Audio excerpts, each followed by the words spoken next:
ధన్యవాదాలు కామ్రేడ్స్.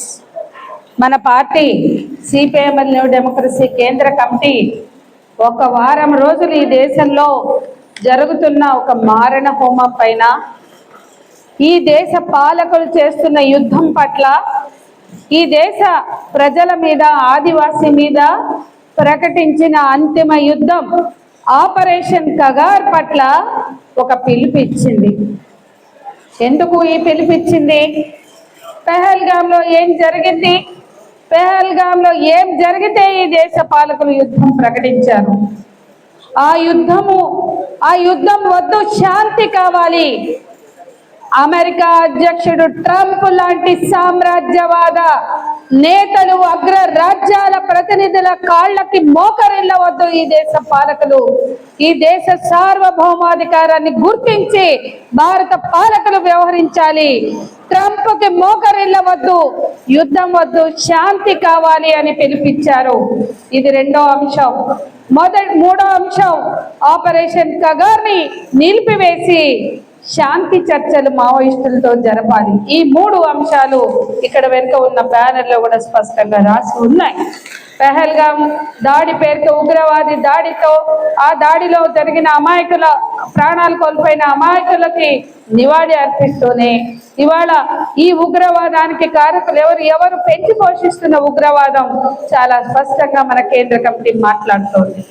అదే సమయంలో ఇవాళ యుద్ధం అనేది పాలకుల ప్రయోజనాల కోసం, యుద్ధం అనేది మార్కెట్ల ఆధిపత్యాల కోసం, యుద్ధం అనేది ఆయుధాల వ్యాపారం చేసుకోవడానికి అటు పాకిస్తాన్ పాలకులైనా ఇటు భారత పాలకులైన యుద్ధాన్ని ఎందుకు నిరంతరం కాంక్షిస్తారో మన కేంద్ర కమిటీ చెప్తోంది.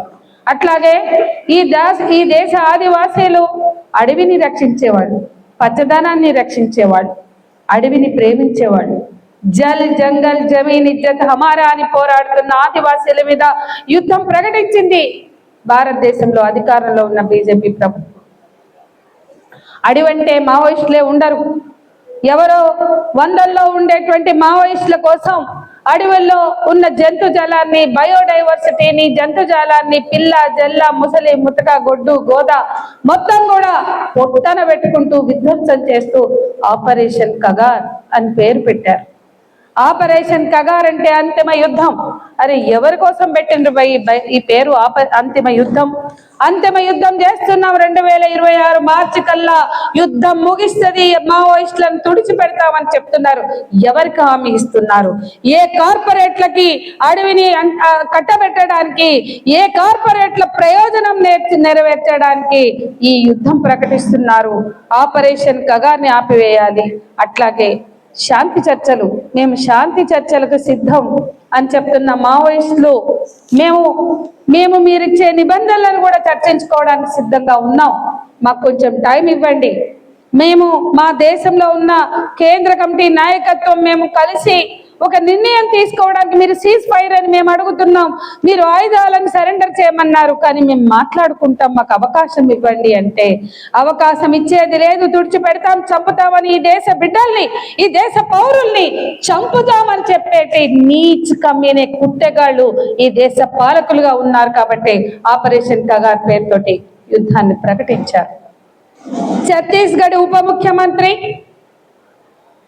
హోంమంత్రి విజయ్ సాహు అతను ప్రతిపాదించాడు, శాంతి చర్చలు చేద్దాం, మీరు సీజ్ ఫైర్ చేయండి, మీతో చర్చించడానికి సిద్ధమని.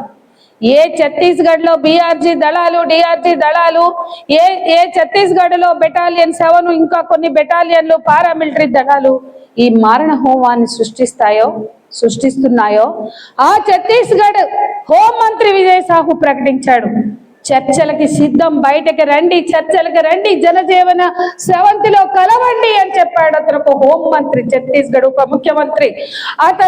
అతని ప్రతిపాదనకి స్పందించింది మావోయిస్ట్ పార్టీ అగ్ర నాయకత్వం. అతని ప్రతిపాదనలకి మాత్రమే ముందు అక్కడి హోంమంత్రి మాట్లాడినాకనే శాంతి చర్చలకు మేము సిద్ధం అనేటువంటి సమాధానం చెప్పారు.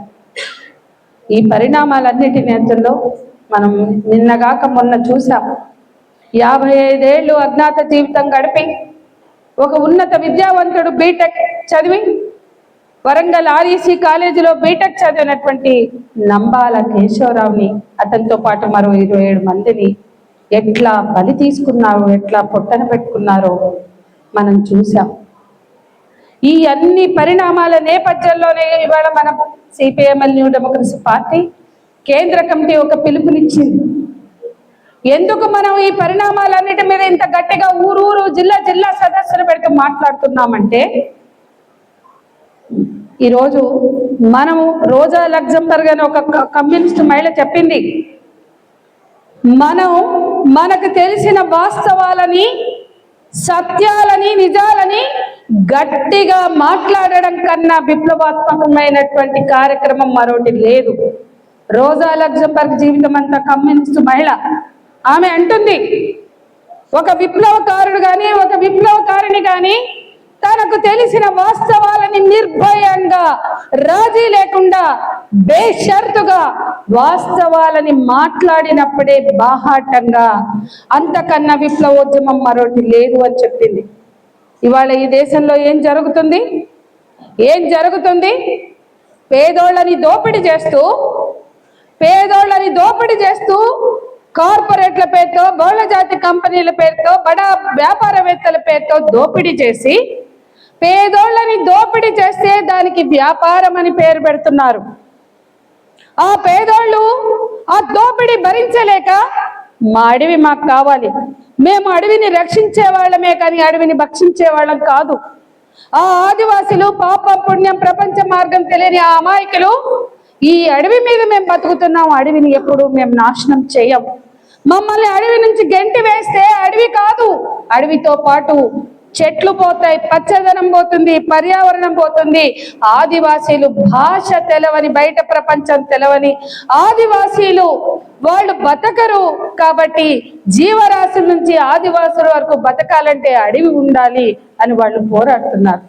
జల్ జంగల్ జమీన్ ఇజ్జత్ అమారా అని వాళ్ళు పోరాడుతున్నారు. మరి ఆ పోరాటాన్ని హింస అంటుంది. దోపిడీ చేస్తే, దోపిడీ కోసం హింస చేస్తుంటే దోపిడీదారులని ఈ చౌకీదార్ దేశం దాటిస్తాడు. నీరవ్ మోడీని కావచ్చు, విజయ్ మాల్యాని కావచ్చు, ఇవాళ దోపిడీదారులని దేశం దాటించే చౌకీదార్ ఈ దోపిడీదారులది వ్యాపారం అంటున్నాడు. తిరగబడితే, పోరాడితే హింస అంటున్నారు. పేద ప్రజలు తిరగబడితే అది హింస అవుతుంది, కానీ వాళ్ళు చేస్తే వ్యాపారం అవుతుంది. ఇదేం నీతి, ఇదేమి రాజకీయం, ఇదేమి నీతి అని మనం ఇవాళ ఆలోచించాలి. ప్రజలతోటి చర్చించాలి, ప్రజల చేత ఆలోచింప చేయాలి. ఈ దేశంలో దోపిడీ వ్యాపారంగా, ఆత్మ గౌరవ పోరాటాలు హింసగా చూపిస్తున్నారు. ఇది అర్థం చేయించాలి. మనం చేస్తున్న ఈ ఆత్మ గౌరవ పోరాటాలు ఆకలి పోరాటాలు చేస్తున్నాం, ఆత్మగౌరవ పోరాటాలు చేస్తున్నాం. దాన్ని హింస అంటున్నారు, నిర్బంధిస్తున్నారు, కేసులు పెడుతున్నారు, చంపేస్తున్నారు, ఎంతమందిని బలి తీసుకుంటున్నారు. ఆపరేషన్ కగారు పెట్టాక ఇప్పటి వరకు దాదాపు 500 చిల్లర మంది చంపేశారు. ఒక్కటా రెండా? ఇవాళ ఏం జరుగుతుంది మధ్య భారతంలో? ఇవాళ ఈ దేశంలో పెహల్గాం దాడి పేరుతోటి యుద్ధం చేస్తున్నారు కదా. ఒక్కొక్క అంశాన్ని మనం మాట్లాడుకుందాం.